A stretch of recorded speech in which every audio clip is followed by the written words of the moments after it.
নমস্কার, দেখছেন কলকাতা টিভি। আপনাদের সঙ্গে রয়েছি আমি ঋষিকেশ। শুরু করছি সংবাদ সারাদিন। শুরুতেই যে খবরের দিকে নজর রাখবো, ইসরায়েলের হামলায় নিহত হামাসের শীর্ষ নেতা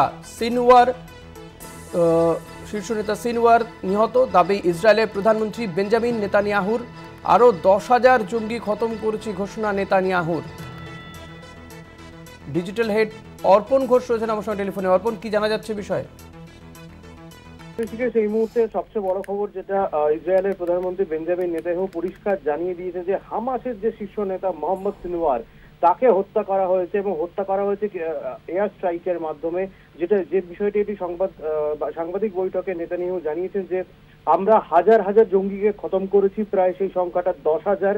খুনিদের শীর্ষ নেতা 4 জনের নাম এখানে উল্লেখ করা হয়েছে, সেটা হচ্ছে দেইফ, হানিয়া, ইয়াহিয়ে এবং সিনওয়ার। সিনওয়ার হচ্ছে হামাসের শীর্ষ নেতা, তাকে হত্যা করা হয়েছে এবং শনিবার রাত থেকে কিন্তু এয়ার স্ট্রাইক চালিয়ে গেছে ইসরায়েল এবং তাতে শতাধিক মানুষ মারা গিয়েছে এবং প্রায় 10,000 জঙ্গি মারা গিয়েছে বলে, তাদেরকে খতম করা হয়েছে বলে ইসরায়েলের প্রধানমন্ত্রী দাবি করেছে। কলকাতা টিভি দর্শকদের জন্য একটুখানি জানিয়ে রাখি যে কে এই সিনওয়ার।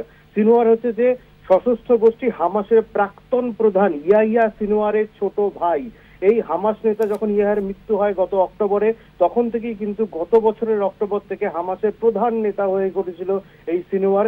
তাকে হত্যা করা হয়েছে, যেটা বড়সড় সাফল্য বলে মনে করছে নেতানিয়াহু। এবং যদিও হামাসের তরফ থেকে এখনো পর্যন্ত এই মৃত্যুর খবরের সত্যতা জানানো হয়নি, তবে একটি বিষয় নিয়ে এখনো পর্যন্ত সন্দিহান এবং জল্পনা চলছে যে গত অক্টোবরের কিছু সময় আগে প্রাক্তন হামাস প্রধান জাকারিয়া আল সিনওয়ারের মৃত্যুর খবর ছড়িয়ে পড়েছিল।